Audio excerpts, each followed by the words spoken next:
I'm glad and honored to open the sessions that I'm chairing as well about peace and democracy in Kurdistan. Thank you for inviting me to Stockholm. Thank you, Mr. Alan Dilani, professor, for inviting me to Kurdistan last year after studying the Kurds for 20 to 25 years in archives and university libraries and interviewing people. I was able to see Kurdistan for myself. Thank you very much. I appreciate it. My speech does not contain any advice or any suggestions.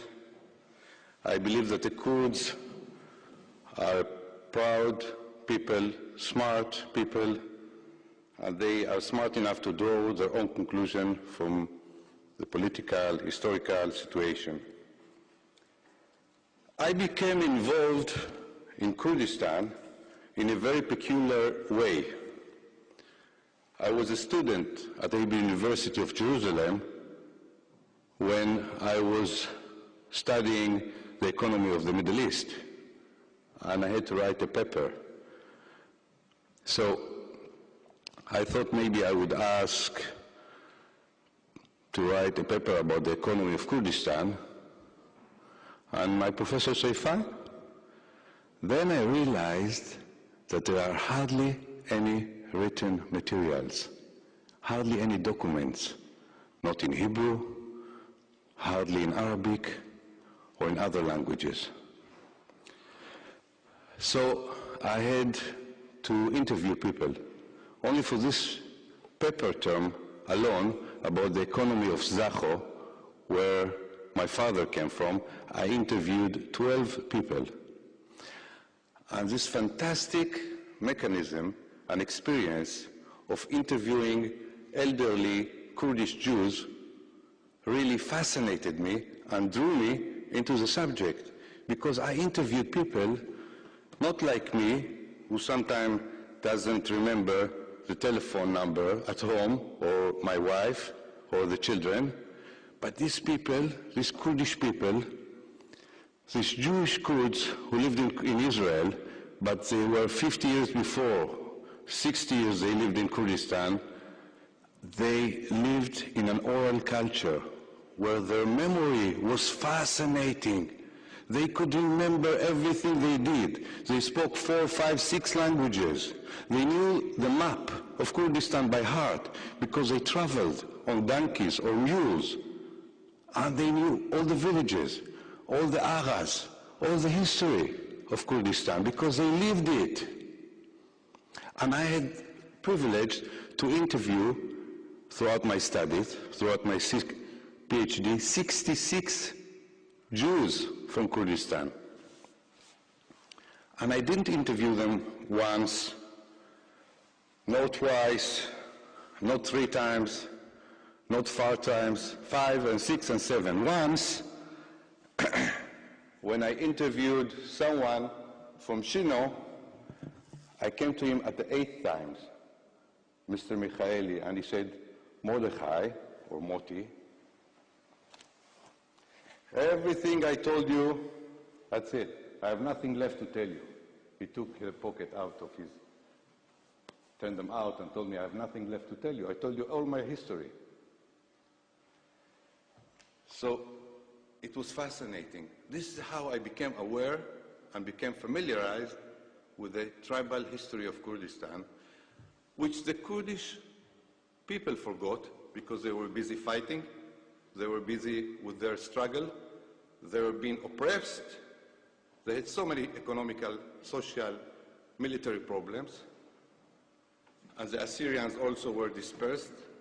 So the only way, the only people who kept the memory of Kurdistan are the people of the Jewish Kurds from Kurdistan who immigrated to Israel and continue to wear shali shapek and jamadani and eat Kurdish food and listen to Hamo and Hasso Juzrawi and Isa Barwari every day of their life.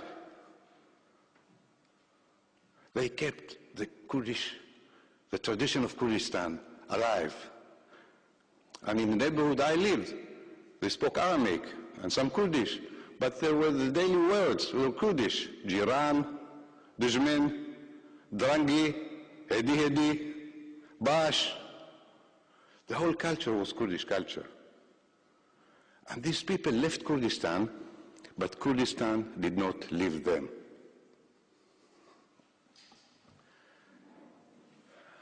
So I became interested and I did research. And I will tell you some of the fascinating stories about some of the informants I had to explain the special relationship between the Kurds and the Jews. For example, I'm sure you are not aware of, maybe some of you know, Sheikh Muhammad Rabatke from Iraqi Kurdistan.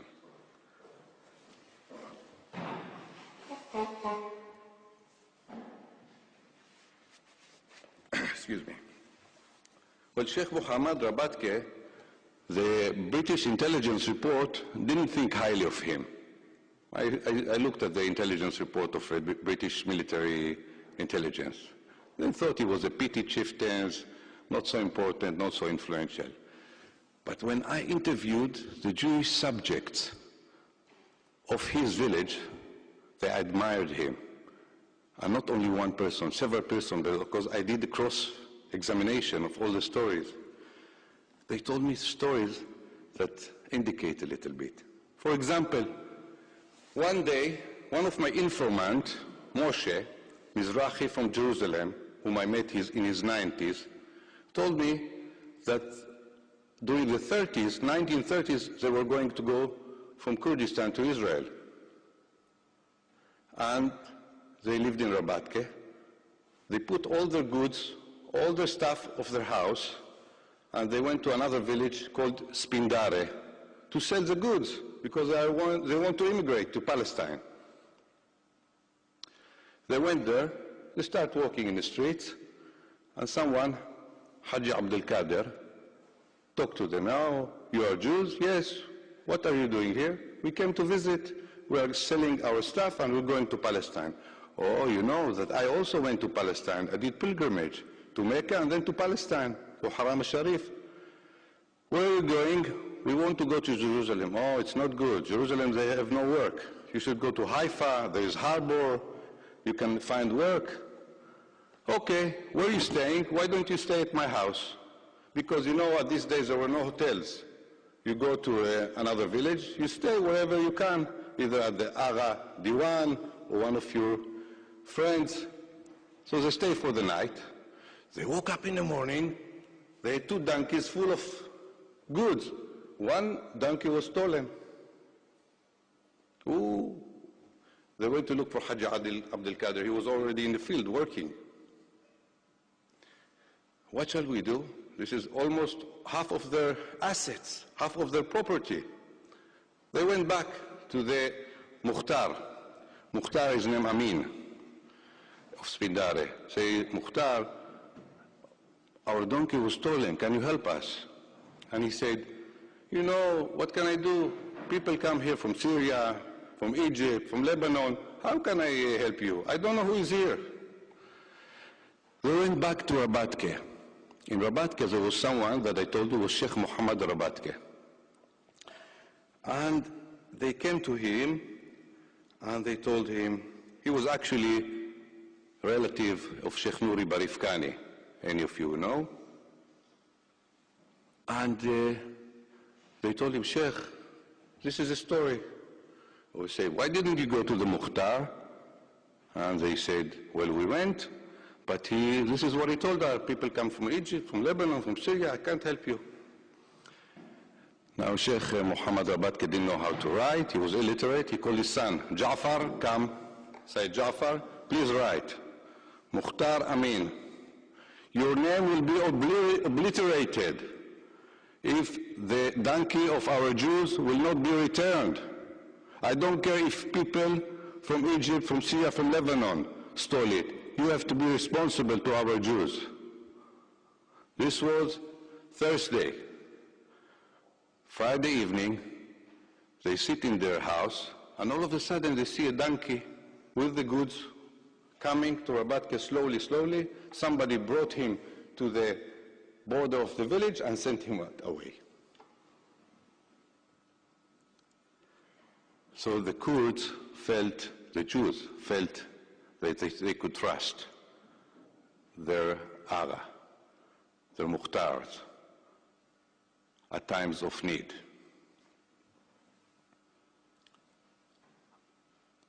Another time, the Jews had a sheep, which the father of this Moshe brought to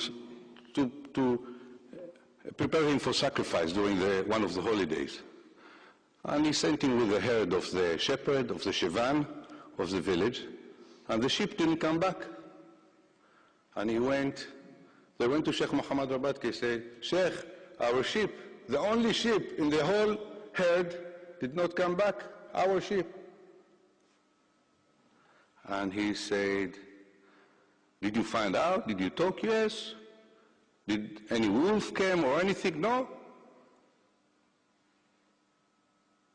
So, don't worry, Sheikh Muhammad Rabatke told them, I will find it. Don't worry. He had informers, everybody appreciated and respected Sheikh Muhammad, and he asked his people, but he didn't find anything. He didn't find anything. One day, the two wives of this thief, one named Hussein, one named Suleiman, the two wives were arguing. And one told to another, you know, if the sheikh will find out that we stole the sheep of the Jews, what he will do to us? In between those thieves, there was a Kurdish woman named Aisha. She heard it. She heard it. She went to the water to bring some water, and then she went back to the house of Moshe, and she stood in front of the door, and she says, oh door, you know, these are the thieves of your sheep, Hussein and Suleiman. And she went away. And the next morning, the mother of this Moshe is going also to bring water, and she met Halime Khatun, the wife of Sheikh Muhammad Rabatke. And they talk like women talk when they go to bring water. She say, what is going on with your sheep? He said, well, we know who stole it. How do you know? An angel told us. An angel. So Halime Khatun goes home, and she talks to her husband. He says, Sheikh Muhammad, how do you want the Jews to be here if you can't keep their property? He said, how do you know? I heard. Angels told me. He calls his servant, his ghulam, and he tells him, go and call Hussein. Bring him in the middle of the night. Bring him here. If he is dressed, undressed, bring him here. Hussein comes within 5 minutes, and Sheikh Muhammad Rabatke asks him, tell me, one question, you can ask her, he answer, truly or not truly, did you steal the sheep of the Jews? He said, yes. He said, fine, go home. He went home. After 1 week, he had patience, he was smart. He called Suleiman. He said, Suleiman, how are you? Did you steal the sheep of the Jews? He said, yes. Okay, go away. After 1 week, he called them, he said, listen, I want you within 1 week to leave your house, to leave your property, and go away. I don't want anybody who steal the property of Jews to live here. If you will not leave, I will burn you in your house. Aman, Dakhil, what can you do? They went to the Mukhtar. On top of the Sheikh, there was Mukhtar of this village. And Ali bin Khadir. And they asked him, please help us. One day they went to the house of Sheikh Muhammad. They put a rope around their neck.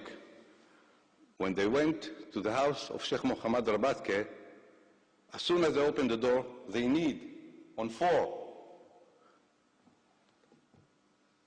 And Sheikh Mohammed said, "Take these dogs out." They humiliated themselves in order to seek mercy.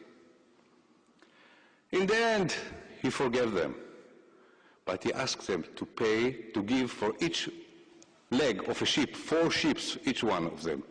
The next morning, the Jewish people, family, found 8 sheep tied near their courtyard.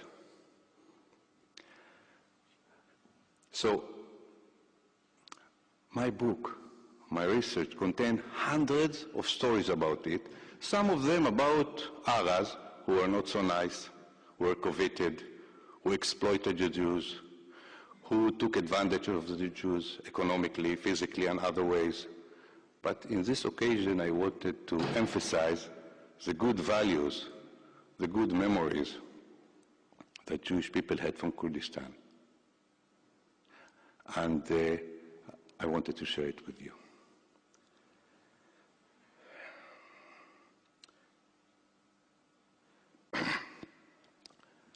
Another stories or group of stories relate to Mullah Mustafa. You know, Mullah Mustafa Barzani was a chieftain of the Barzani tribes, but he controlled also Accra, and Accra had Jewish families named Khawaja Khino. They were very rich, and for 2 or 3 generations, the Barzani chieftains and the family of Khawaja Khino cooperated. And Mullah Mustafa Barzani had a friend named Dahoud Khawaja Khino. And he always asked help and supported him, and vice versa. It was mutual friendship. In 1944, the patriarch of the family deceased, of Khawaja Khino, and Mullah Mustafa came to pay condolences. He didn't go to the sheikhs of Accra. First, he went to the Jewish house. And the Jews and the sheikhs, there were respectable sheikhs in Accra, they were surprised. If someone, a big tribal chieftain like Mullah Mustafa comes to the area, he first has to visit the most respected people, right? Only then the Jews who are subject, who are protégés, even though they are rich and prosper. So he went to them, and he was living towards Iran, towards the beginning of the war from there. And he took, after saying goodbye, farewell, he went outside, distanced himself from the people, and he talked to the 2 Khawaja Khino brothers, Dahoud and Eliyahu, and he told them,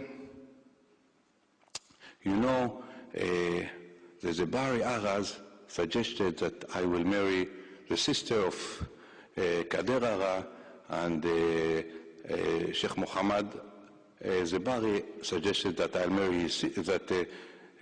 marry his sisters. So he was consulting them. So Dahoud Khawaja Khino told him, I think that you should marry the daughter of Muhammad Agha, and maybe Sheikh Ahmed should marry the sister of Kader Agha. He said, okay, in that case, prepare us some gold for the engagement. So he didn't have gold ready, but he took from his wife half kilo of gold, two daughters, and he gave it, so they sent it to the Zebari. This was the pact that made Barzani into the most important tribe in the region. 40 years passed, and the Israeli Mossad is beginning to initiate 30 years contact with Mullah Mustafa Barzani. And he said, you know, I have a friend in Israel, Dawood Khawaja Khino. Try to find out details about him. Well, the Mossad, it's a Mossad, you know, it's not something likely taken. They go and find out, they find nothing. There's no Dawood Khawaja Khino, because they changed the name into Gabai, the collector. You know, in the end they found someone in Tiberias. And they took a picture, they took a picture from him, and the next meeting was Mullah Mustafa. They came. Oh, Mullah Mustafa, here's your friend, Dawood Khawaja Khino. He looks at the picture. He said, no, this is not my friend. Dawood Khawaja Khino was always wearing shale shapek in the best of the clothes. He has he clothes us like a grocery person, because he worked in the grocery. What did you do from Khawaja Khino? He was the most influential, rich person in Accra. I don't want to make business with you, with this kind of country.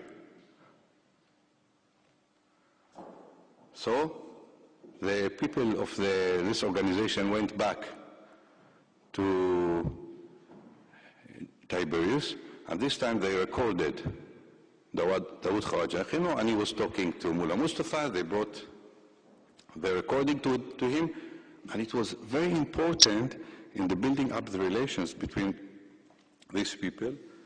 When Mullah Mustafa came to Israel twice, he visited Dawood Khawaja Khino in his house, and exchanging gifts, and he actually brought back gold that he was given years ago to give to Salima, one of the daughters, whose jewelry was taken for his engagement.